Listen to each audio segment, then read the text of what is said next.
1er août 1936 à Berlin, la capitale du Troisième Reich. Ce stade monumental flambant neuf est le théâtre de la plus grande opération de propagande nazie de tous les temps.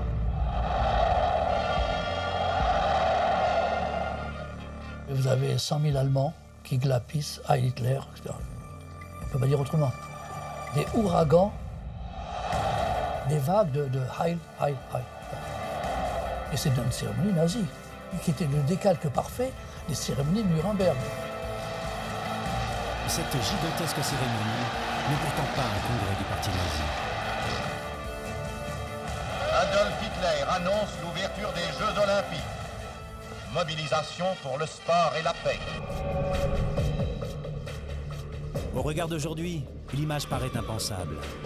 Pourtant, 3 ans avant la Deuxième Guerre mondiale qui va décimer l'Europe, Adolf Hitler voit défiler devant lui ses futurs ennemis, les États-Unis, l'Angleterre et même la France. Aucun État, aucune nation n'a osé s'opposer aux Jeux à Berlin. Personne ne bouge, on laisse faire.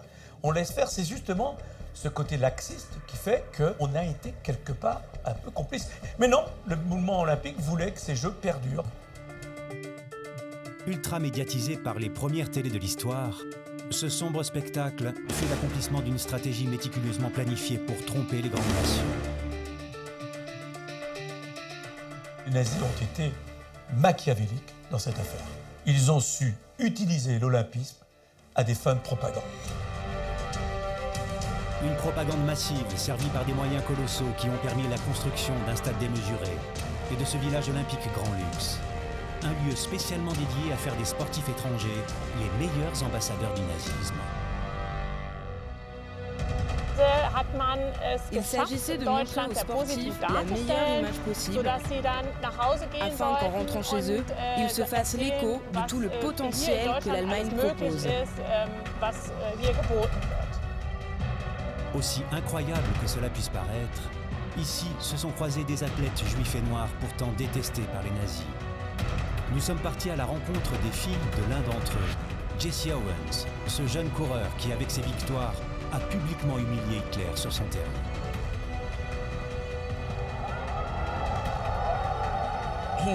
Il gagnait tout le temps. Je pense que c'était une énorme surprise pour la plupart des gens. C'était fou.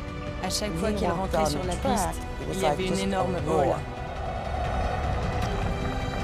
Mais les athlètes les plus rebelles ont été systématiquement écartés.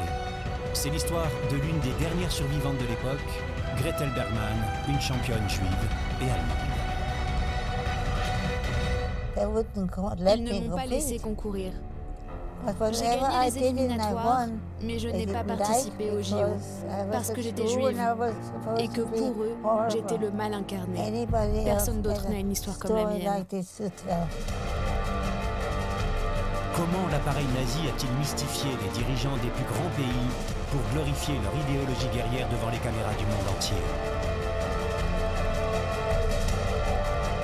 Les Jeux Olympiques de 1936, une manifestation qui devait célébrer la paix entre les peuples, devenue à jamais les Jeux de la honte.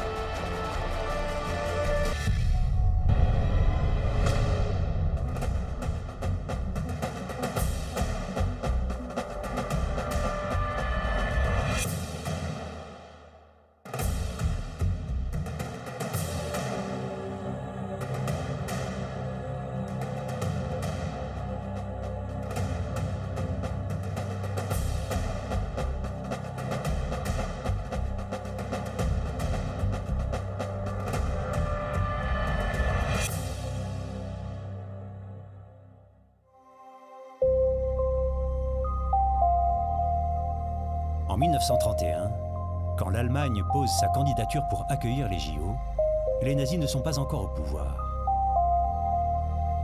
Mais le pays, en crise depuis la Première Guerre mondiale, porte en lui les germes de l'extrémisme xénophobe. Humilié par le traité de Versailles imposé par les Alliés, puis assommé par le krach boursier de 1929, l'Allemagne est au bord de l'asphyxie. La moitié de sa population est au chômage. Les sanctions ont été lourdes sur le plan économique, sur le plan financier et sur le plan de l'image, de l'impact en termes d'image. un homme va tenter à sa manière de relever le pays. Ce n'est pas un politique, mais un simple secrétaire au comité olympique allemand. Ancien journaliste, Karl Diem pressent qu'avec le développement des médias de masse, le sport va bientôt fédérer les passions dans le monde entier. Alors, en 1931, il fait tout pour convaincre cet homme, Henri de Baillet-Latour, le président du CIO, d'accorder à l'Allemagne les prochains Jeux de 1936. Henri de Baillet-Latour, c'est un comte belge qui a succédé au fondateur Pierre de Coubertin. C'est un aristocrate d'une famille fortunée de Belgique. Il n'a pas besoin de travailler, il est rentier. Il est marié avec une Allemande.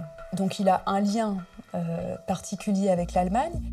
Contre la candidature de Barcelone, Baillet-Latour tranche en faveur de Berlin, un choix hautement symbolique, celui qui va réparer les humiliations de l'après-guerre. Il est dans une logique de contribution à la paix dans le monde. C'est le discours du CIO. C'est le discours selon lequel le sport sert la paix mondiale. C'est la fraternité, du moins entre les élites qui se rencontrent sur le stade et qui doivent servir de modèle pour les peuples. Mais les plans de Karl Diem vont bientôt être bouleversés.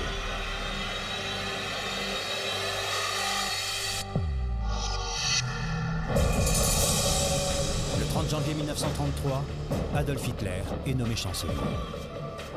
Il s'octroie très vite les pleins pouvoirs et supprime toutes les libertés individuelles. Le premier camp de concentration de l'histoire ouvre à Dachau. Hitler y enferme ses opposants politiques. L'organisation des Jeux Olympiques, décidée 2 ans plus tôt, est le cadet de ses soucis. D'autant qu'il ne pratique aucun sport et considère les JO comme des loisirs décadents.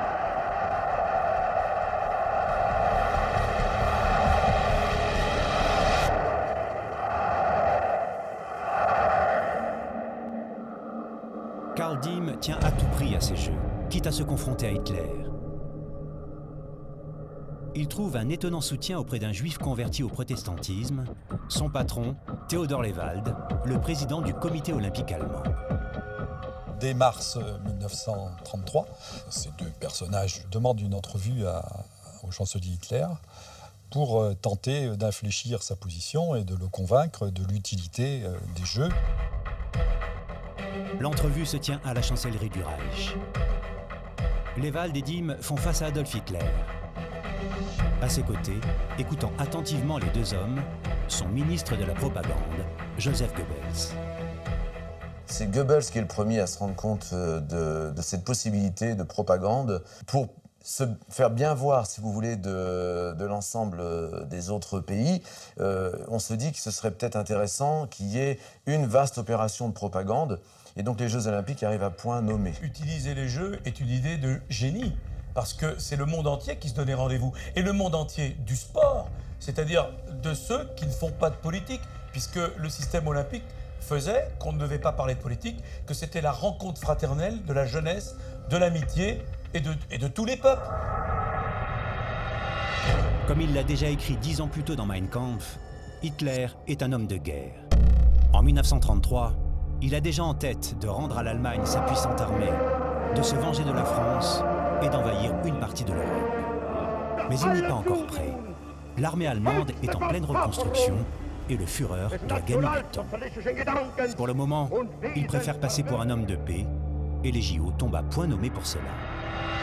Alors, dès avril 1933, il ordonne à Joseph Goebbels de coordonner une gigantesque opération de communication. À partir de là, ces Jeux ne seront ni trop beaux, ni trop grands, ni trop fastueux, ni trop clinquants. Toute la machine allemande, économique, militaire, sécuritaire, propagandiste se met en marche. 6 millions de Reichsmark, soit 54 millions d'euros d'aujourd'hui, sont immédiatement débloqués pour l'organisation des Jeux. En décembre 1933, le Führer commande un stade monumental qui doit être le plus grand du monde. La propagande commence à fonctionner. Ces travaux colossaux impressionnent déjà les télévisions étrangères. Berlin. Le gouvernement national-socialiste a voulu dépasser tout ce qui s'était fait jusqu'ici pour les manifestations sportives internationales des Jeux Olympiques. Plus de 100 000 personnes pourront prendre place dans le grand stade qui est en voie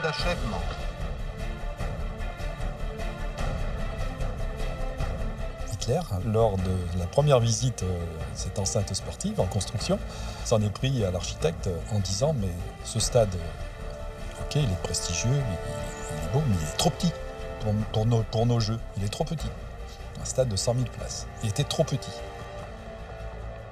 La folie des grandeurs nazies ne s'arrête pas là. À la périphérie de Berlin, le Führer imagine un village olympique somptueux. Ici, pendant 15 jours, les athlètes du monde entier vivront et s'entraîneront avec tout le confort moderne.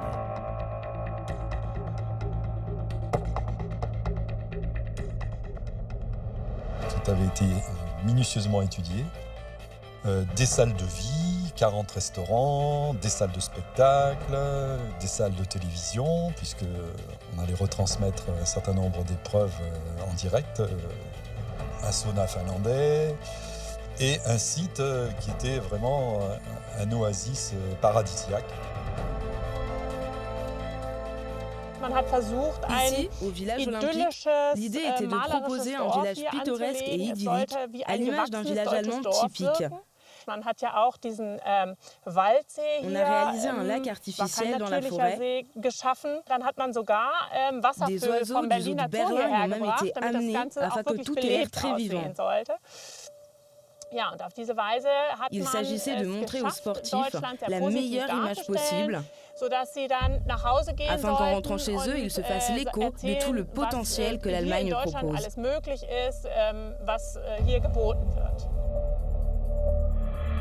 Mais en coulisses, les nazis imposent déjà leur loi raciste. Les travaux ont duré 2 ans, du printemps 1934 à la fin avril 1936. 2000 personnes ont été employées qui devaient toutes présenter des preuves de leur arianité. Ils devaient justifier leur origine allemande arienne.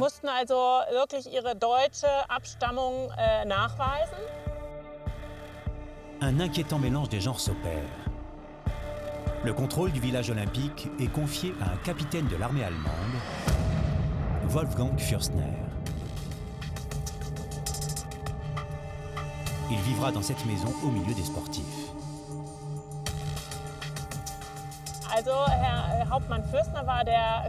Le capitaine Fürstner était le commandant du village olympique.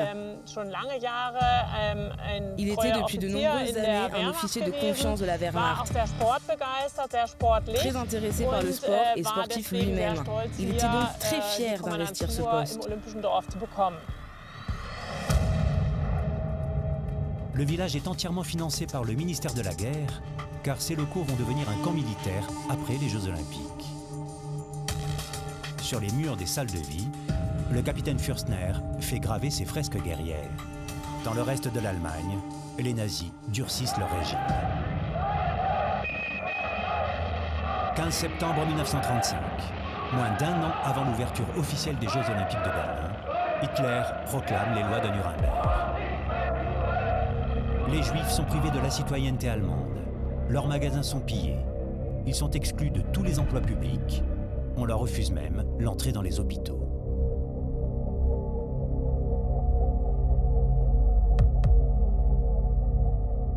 Gretel Bergmann a alors 21 ans et vient d'être admise à l'université de Berlin. Comme à des centaines d'étudiants juifs, l'accès aux cours lui est désormais refusé. Hitler m'a fait sentir que j'étais sale. Tous les juifs étaient sales. On devait s'y habituer. On ne pouvait pas acheter dans les magasins où on allait d'habitude. On ne pouvait plus aller au restaurant, on ne pouvait plus rien faire. On ne pouvait plus voir nos amis. Mes amis venaient me voir la nuit car ils n'étaient pas autorisés à fréquenter des juifs. Ce n'était pas une belle époque, croyez-moi. C'était horrible.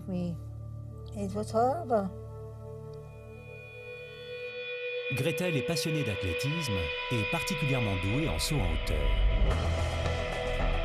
Promise à un grand avenir de sportive, elle collectionne les récompenses. Mais les lois de Nuremberg l'écartent de son club et de toutes les installations sportives du pays. comme beaucoup de juifs, elle décide de s'exiler. Ses parents ont tout juste la somme nécessaire. Elle s'en va seule. Mes parents m'ont dit de partir parce qu'il n'y avait plus aucun avenir pour moi en Allemagne. Je ne pouvais plus faire de sport, je ne pouvais plus rien faire. Alors je suis partie en Angleterre. Je suis allée à l'université là-bas. C'était bien. Sauf que les Anglais n'étaient pas très accueillants parce que j'étais une Allemande. Personne n'échappe aux lois de Nuremberg, même au plus haut niveau. Tout président du comité olympique qu'il est, Theodor Lewald, l'associé de Karl Diem, est écarté du pouvoir à cause de ses parents juifs. Même traitement pour Wolfgang Fürstner, le fidèle commandant du village olympique. Il ne le savait même pas, mais l'un de ses ancêtres était juif.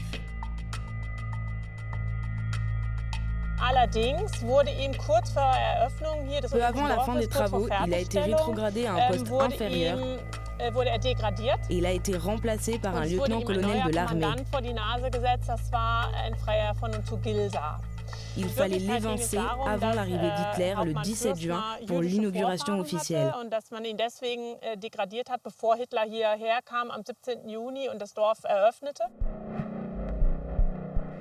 Le commandant ne supportera pas ce déshonneur. 2 jours après la fin des Jeux, une fois les athlètes repartis, il se tirera une balle dans la tête près de ce lac, en plein milieu du village olympique.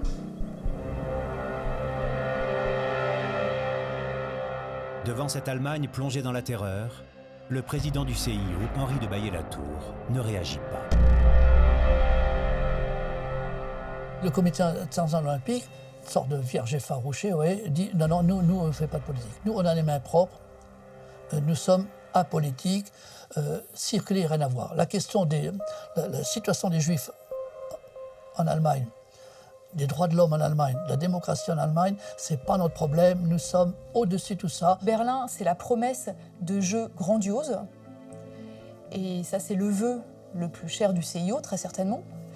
Et aussi une autre raison, c'est que ni Baillet-Latour, ni les membres du CIO, dans leur quasiment majorité, ne sont vraiment hostiles au régime nazi.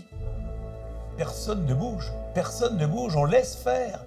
On laisse faire, c'est justement ce côté laxiste qui fait qu'on peut se dire qu'on a été quelque part un peu complice et que le mouvement olympique lui-même aurait dû s'offusquer. Les premières contestations se font tout de même entendre de l'autre côté de l'Atlantique. Des dizaines de dirigeants sportifs et politiques américains envoient au CIO des lettres d'appel au boycott.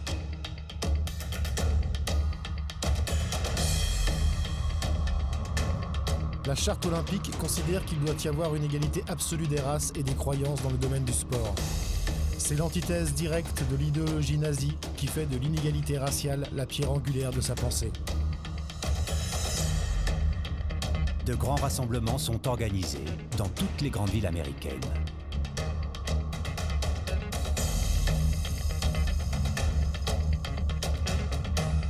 À New York, le Madison Square Garden abrite régulièrement des milliers d'opposants aux Jeux d'Hitler.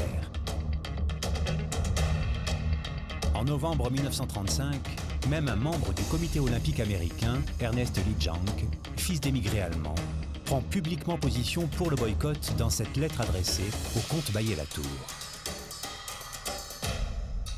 Ni les Américains, ni les représentants d'autres pays ne doivent participer aux Jeux de l'Allemagne nazie, sans être conscients qu'ils cautionneront ainsi l'idéologie des nazis et leur sordide exploitation des Jeux. Il est aussitôt sanctionné par Baillet-Latour, qui lui reproche de s'occuper de politique. Ernest Liedtjank est exclu du mouvement olympique, une décision rarissime.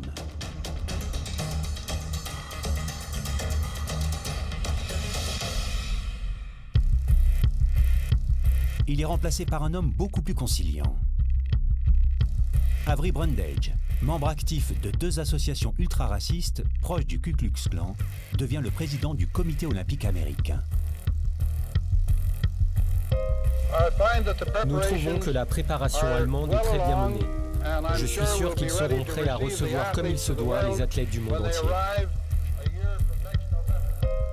Avec cette nomination, le CIO parvient à étouffer les tentatives de boycott aux États-Unis. Mais entre-temps, le mouvement s'est étendu en Europe, à l'initiative des organisations communistes.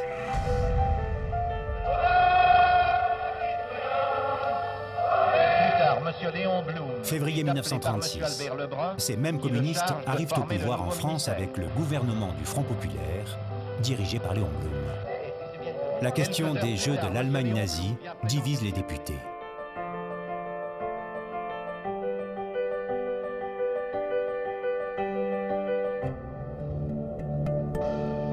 Noël Vandernoot a suivi attentivement tous ces débats. Il a alors 12 ans et dans 6 mois, il doit participer au JO pour assister ses oncles dans l'épreuve d'aviron. À ce moment-là, et à la Chambre, il y a eu des débats terribles pour savoir si oui ou non on allait voter les crédits pour que l'équipe de France puisse partir à Berlin. On continuait de se préparer, mais sans être certain qu'on allait y aller. Et il n'avait pas pris de décision encore. La menace de boycott prend de l'ampleur au moment même où l'Allemagne termine ses travaux titanesques. Les nazis risquent d'être privés de la gigantesque opération de propagande qu'ils préparent maintenant depuis 3 ans. La crainte majeure de l'appareil nazi qui s'est approprié les Jeux Olympiques était qu'on leur enlève l'organisation des Jeux. Le CIO était en mesure, à un moment donné, pour des raisons majeures, de dire eh bien, nous vous retirons l'organisation des Jeux et nous les attribuons à notre capitale. C'était une crainte que de se faire déposséder de l'organisation des Jeux. Il leur faut absolument se donner une image respectable. Maîtrisant parfaitement la force des symboles, leur regard se tourne vers le père des Jeux Olympiques, Pierre de Coubertin, le fondateur du CIO qui avait organisé la première Olympiade moderne à Athènes 40 ans plus tôt. En 1936, le vieil homme de 73 ans vit reclus à Lausanne. La fin de sa vie est assez triste d'une certaine manière, puisqu'il est à la fois dans la gêne financièrement, et puis il a 2 enfants qui sont frappés de lourds handicaps, pour lesquels il doit prévoir leur vie après sa propre mort. Et puis enfin, il est oublié. Plus personne ne prête vraiment attention à lui. Plus personne, sauf Karl Diem, progressivement devenu un partisan d'Hitler. Il se rend à Lausanne à plusieurs reprises pour rencontrer Pierre de Coubertin. Alors Karl Diem va organiser une grande opération de charme. L'idée, c'est de commémorer en quelque sorte l'œuvre de Coubertin et Coubertin lui-même, donc en lui proposant de rééditer ses œuvres en Allemagne, de célébrer sa pensée dans la revue olympique. Il s'agit aussi de l'élever en son honneur des bustes. Voilà, et Karl Diem obtiendra d'Hitler un cadeau, un chèque cadeau en quelque sorte de 10 000 Reichsmark pour que Coubertin puisse subvenir aux besoins de sa propre famille. Séduit, Coubertin légitime les Jeux de Berlin en enregistrant un message de soutien que Karl Diem fait diffuser dans plusieurs radios à travers le monde. Dès aujourd'hui, je veux remercier le gouvernement et le peuple allemand pour l'effort dépensé en l'honneur de la 11e Olympiade. Elle s'accomplit sur un plan magnifique, avec une parfaite conception des ensembles et un souci non moins parfait du détail. J'ai l'impression que toute l'Allemagne, depuis son chef jusqu'au plus humble de ses écoliers, souhaite ardemment que la célébration de 1936 soit l'une des plus belles que le monde ait vues.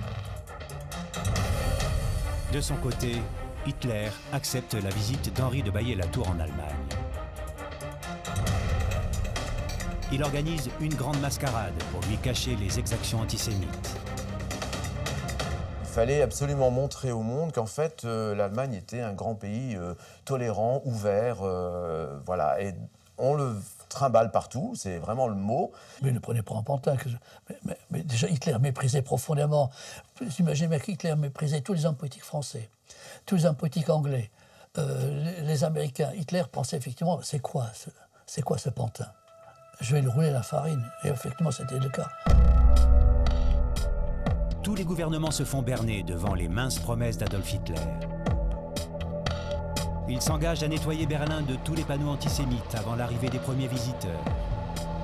Les interdictions faites aux Juifs seront aussi levées, mais seulement pendant les 15 jours des Jeux Olympiques. Et surtout, il promet qu'il y aura bien des athlètes juifs dans la sélection olympique allemande.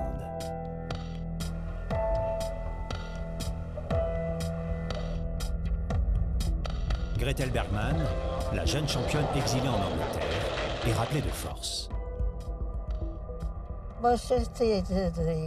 Ce qu'ont dit les nazis à ma famille, c'est « elle doit revenir et concourir pour nous ». Ils m'ont demandé de rentrer en Allemagne. J'ai dit non, je ne rentrerai pas. Mais ils ont menacé ma famille. Alors je suis rentrée.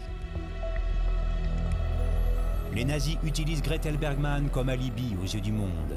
Ils la font participer aux épreuves éliminatoires, tout en maintenant une surveillance permanente sur elle. J'étais toujours en danger. Je ne pouvais pas m'exprimer clairement, c'était horrible. Si je disais du mal des nazis, ils m'auraient tué.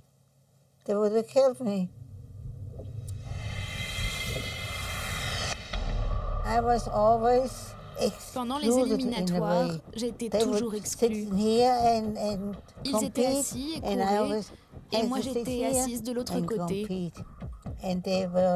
J'étais complètement mise à l'écart, et ils n'étaient vraiment pas contents quand je gagnais. Je donnais vraiment le meilleur de moi-même, car je voulais leur montrer de quoi une juive était capable.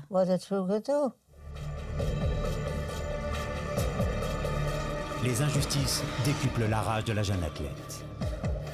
Pendant ces épreuves, elle bat le record national de saut en hauteur à 1,60 m.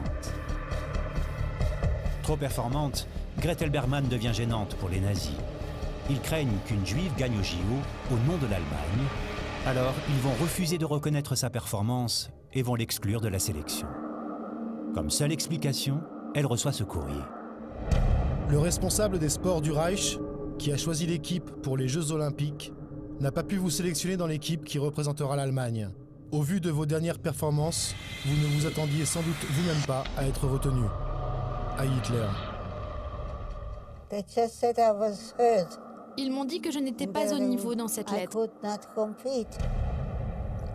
C'est dommage parce que j'étais tellement en colère que j'aurais gagné. J'ai été douée. Un an plus tard, en 1937, Gretel Bergmann quittera l'Allemagne à tout jamais. Elle deviendra championne d'athlétisme aux États-Unis où, à 102 ans, elle vit toujours aujourd'hui.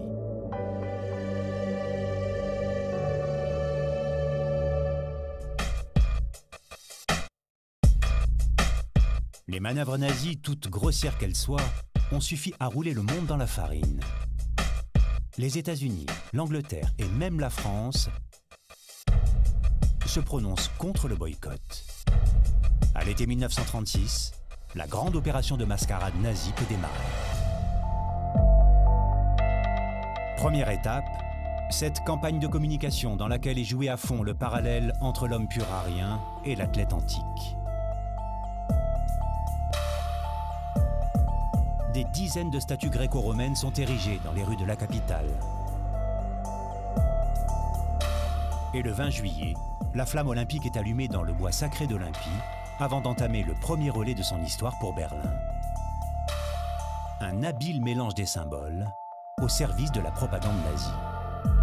Ce feu purificateur qu'ils avaient déjà utilisé quelque temps auparavant lors du grand auto-da-fé de mai 1932 pour brûler les livres, et puis la torche qui servait évidemment aux parades.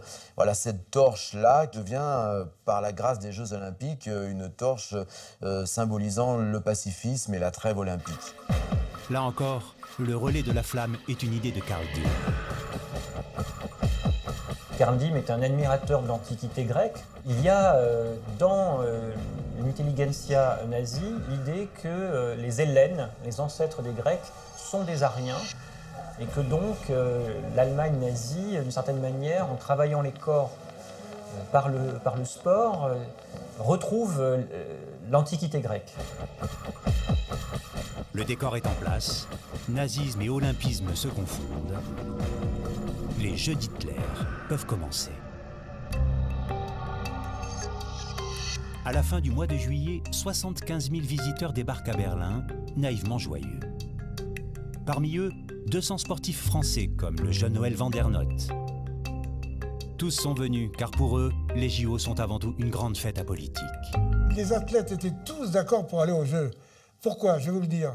Parce que c'est un gros sacrifice, il faut se préparer. Vous voyez ce que je veux dire? Tout le monde était content. Et puis ils se disaient, on va sortir de nos frontières.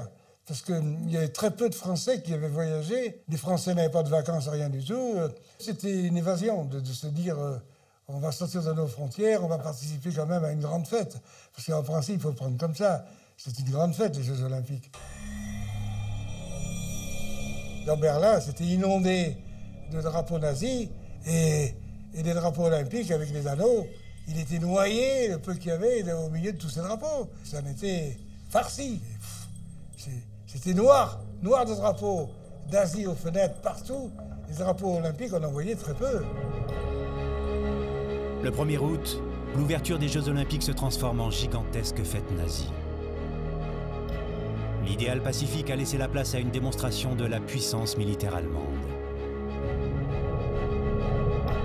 Les jeunesses hitlériennes, les SA, les SS et toutes les forces de sécurité défilent dans Berlin sous les yeux de dizaines de milliers de personnes venues de 49 pays.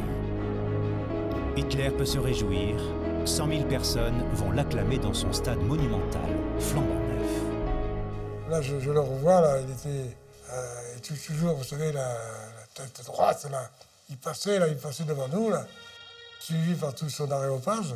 Il filait vers le stade. Autour d'Hitler, les plus hauts dignitaires nazis, les représentants de l'Italie fasciste, mais aussi Karl Diem, l'artisan des Jeux, et le président du CIO, Henri de Baillet-Latour.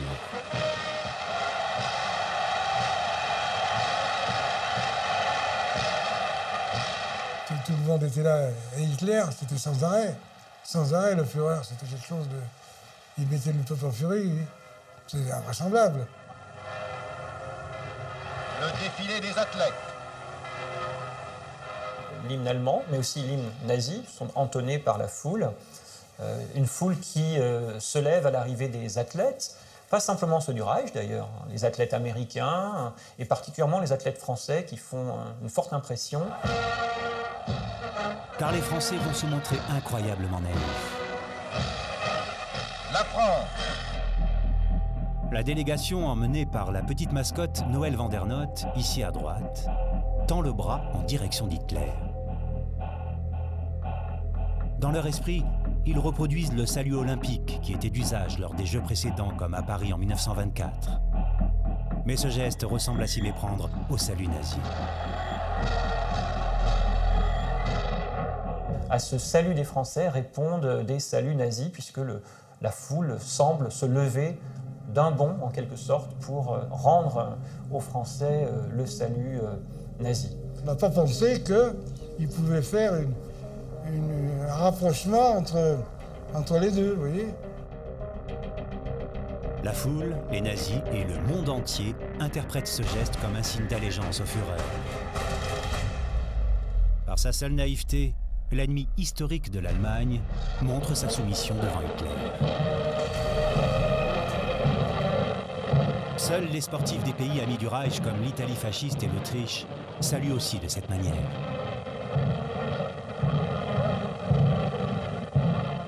Faire ce type de salut devant la loge du Führer, ça ne pouvait pas ne pas avoir comme une signification politique, explicite ou implicite. Peut-être les hommes politiques auraient peut-être pu y penser et dire, puisqu'on se trouve là-bas, on ne va pas faire ce salut pour une fois, on va faire autre chose. Personne n'aurait rien dit. Vous savez, on s'en foutait, nous, tout le monde. L'Angleterre. Les Américains et les Britanniques n'ont pas fait le salut olympique parce qu'ils avaient été avertis par leurs diplomates. Ils avaient vu l'impact du salut olympique sur la foule nazie et l'utilisation, d'une certaine manière, de ce geste par le régime. Et l'ordre avait été donné de ne pas faire le geste olympique dans le stade de Berlin, ce qui n'a pas été le cas pour la délégation française. Cette cérémonie d'ouverture à la gloire des nazis se termine sur l'arrivée de la flamme olympique, portée par le parfait athlète arien.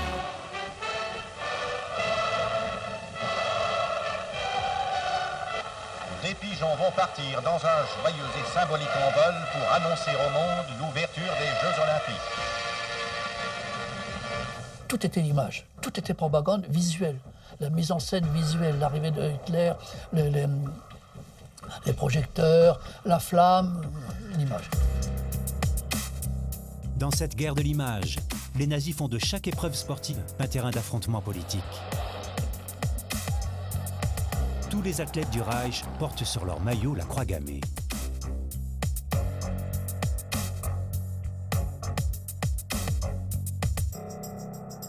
Les succès allemands sont tous l'occasion de célébrer la grandeur nazie. Le drapeau est hissé, l'hymne du parti retentit, tandis que leurs athlètes tendent le bras face aux fureurs.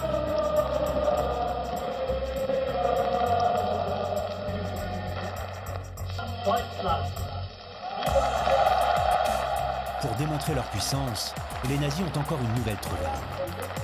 Ils inventent le classement des nations avec le tableau des médailles pour mettre en valeur leurs sportifs surentraînés.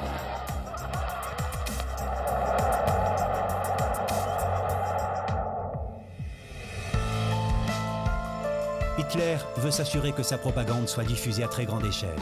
Alors il a embauché sa cinéaste personnelle, Leni Riefenstahl, qui avec ses 40 caméras et son budget record d'1,5 million de Reichsmark, réalise Les Dieux du Stade, un grand film de cinéma à la gloire des athlètes ariens. Ces jeux colossaux attirent aussi 1200 journalistes internationaux. 2500 émissions de radio y sont consacrées à travers le monde.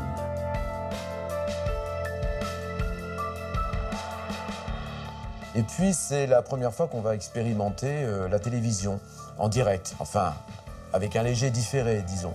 Il y a 25 écrans de télévision qui sont installés dans les salles de cinéma de Berlin et également à la sortie du stade, autour du stade. Et une fois que l'on a filmé, on se dépêche de tirer les pellicules, de développer les pellicules dans les cars régie pour foncer dans les salles de façon à montrer les images. Donc c'est le direct de l'époque. Mais c'est loin des stades que se joue la propagande la plus importante, la plus subtile. Joseph Goebbels se montre aux petits soins avec les journalistes et les invités de marque. Le ministre de la propagande organise des fêtes somptueuses. La plus grandiose, une réception baptisée Nuit italienne à l'île aux Pans, cette oasis romantique en plein cœur de Berlin. La capitale allemande devient le centre de l'activité mondaine. Les rois et les princes de toute l'Europe s'y donnent rendez-vous.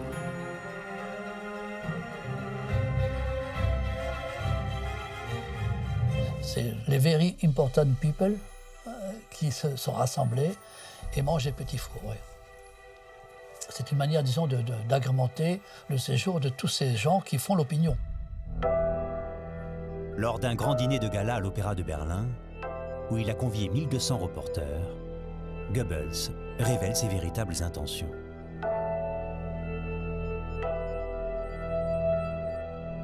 L'Allemagne ne nourrit que des intentions paisibles. Je vous demande de reproduire vos impressions sur le national-socialisme sans préjugés, dans un esprit vraiment olympique. On distrait les gens. Ouais. Cette idée d'animation, c'est une idée tout à fait moderne. Distraction, animation, mise en jambe, mise en bouche. C'était l'idée de Goebbels, effectivement, faire des visiteurs, des propagandistes, en disant « c'est merveilleux en Allemagne ». D'ailleurs, les journalistes sportifs, qui en général se prêtent de très bonne grâce à ce genre d'exercice, n'y ont vu que du feu. Au village olympique, les 4000 athlètes sont eux aussi utilisés comme propagandistes de l'Allemagne nouvelle. Les nazis leur réservent alors le même accueil très privilégié. On entendait des athlètes qui avaient fait d'autres Jeux olympiques qui disaient « mais c'est fou, on n'a jamais vu ça ». Tout était organisé d'une façon parfaite. Bon, il y avait tout, mais Surtout que, vous savez, à l'époque, nous vivions quand même chichement. Hein. Le matin, il y avait un choix, il y avait du cacao, du café au lait, de la Novomaltine, des confitures, il y avait pratiquement un tas de produits que vous pouviez prendre comme vous vouliez. Si vous connaissez le français, hein, vous savez, s'il peut se goinfrer à bon marché, ça marche toujours. Hein. Les athlètes sont tellement éblouis qu'ils appellent leur village olympique le paradis sur Terre. L'un d'entre eux, Jesse Owens, un jeune noir américain de 22 ans, petit-fils d'esclaves, est encore plus surpris. Lui qui a toujours connu l'Amérique ségrégationniste n'en revient pas de recevoir le même traitement que les sportifs blancs.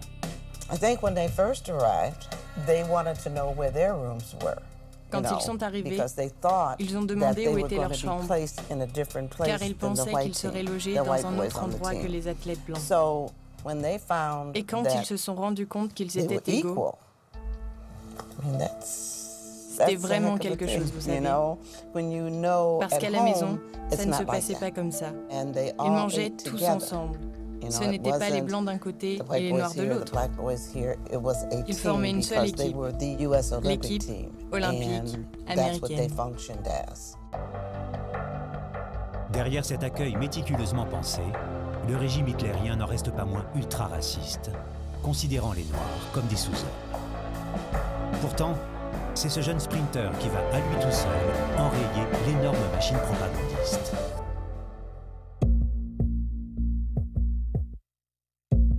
« 3 août 1936, en fin d'après-midi, le stade entier a les yeux rivés vers la ligne de départ du 100 mètres, l'épreuve reine.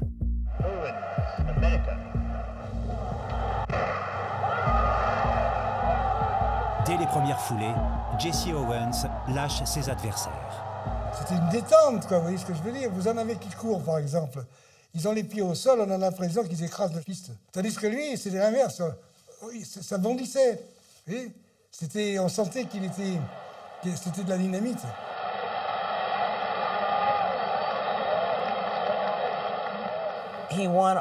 Il gagnait tout le temps. Je pense que c'était une énorme surprise pour la plupart des gens. C'était fou. À chaque fois qu'il rentrait sur la piste, il y avait une énorme hall. C'était inoubliable de voir l'enthousiasme sur son visage. Je me vois encore aujourd'hui tout au bord de la piste applaudissant, alors que la foule scandait « Owens, Owens, Owens » pendant qu'il faisait le tour du stade. Tout le monde applaudissait. Jesse Owens, Jesse Owens. C'était vraiment unique. En seulement 10 secondes 3, captés par toutes les caméras présentes, les nazis voient les jeux leur échapper. Et ce n'est pas terminé. Armé de son sourire charismatique, Jesse Owens revient dès le lendemain porter le coup fatal. Il est là pour défier ce sauteur allemand, Muslund, qui détient le record d'Europe en saut en longueur.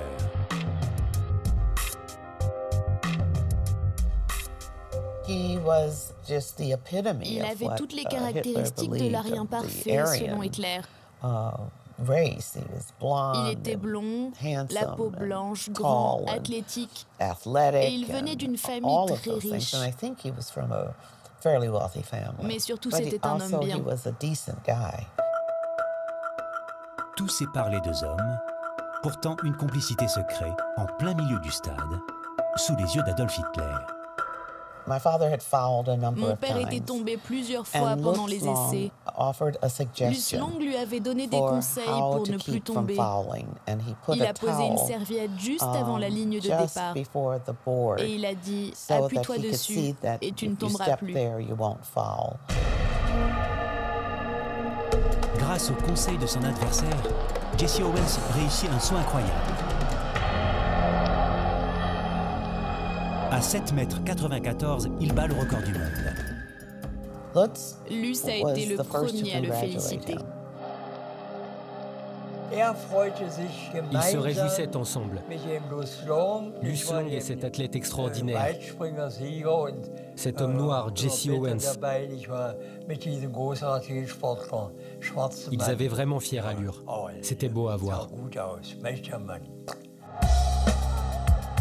Jour après jour, Jesse Owens écrase de son empreinte les Jeux olympiques nazis. Le lendemain, il remporte aussi les 200 mètres. Et plus tard, le relais 4 x 100 mètres.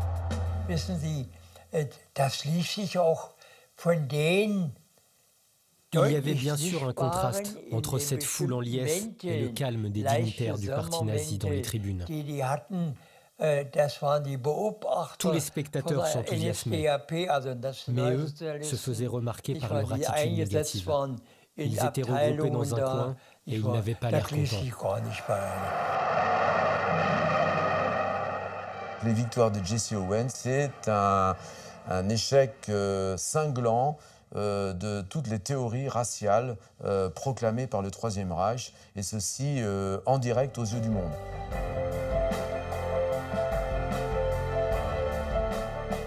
Toute la presse mondiale suivait les Jeux Olympiques et donc a glorifié Jesse Owens. Hitler a perdu la face. Parce qu'il était persuadé que son équipe olympique allait écraser toutes les autres. Alors, il a quitté le stade. Dans sa tête, c'est un nègre. C'est pas possible que quelqu'un, un Untermensch, un sous-homme, puisse gagner. C'est quelque chose pour lui qui n'est pas son entendement. Officiellement, Hitler ne peut rien faire contre ce champion noir. Mais en coulisses, il ordonne à la Gestapo de le surveiller de très près.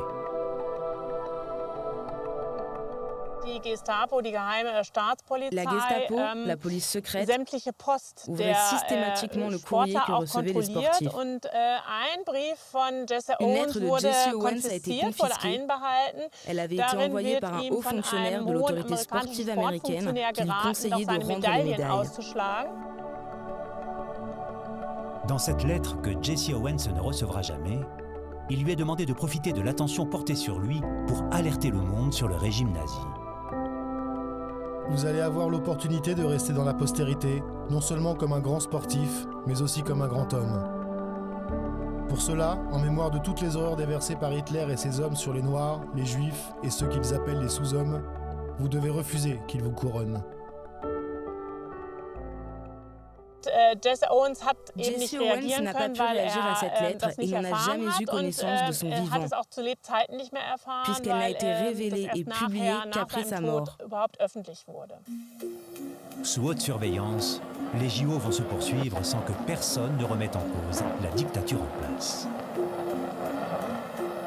Les 4 médailles d'or de Jesse Owens ont certes marqué les esprits, mais c'est l'Allemagne qui termine grande victorieuse avec 89 récompenses au classement des nations, très loin devant ses concurrents.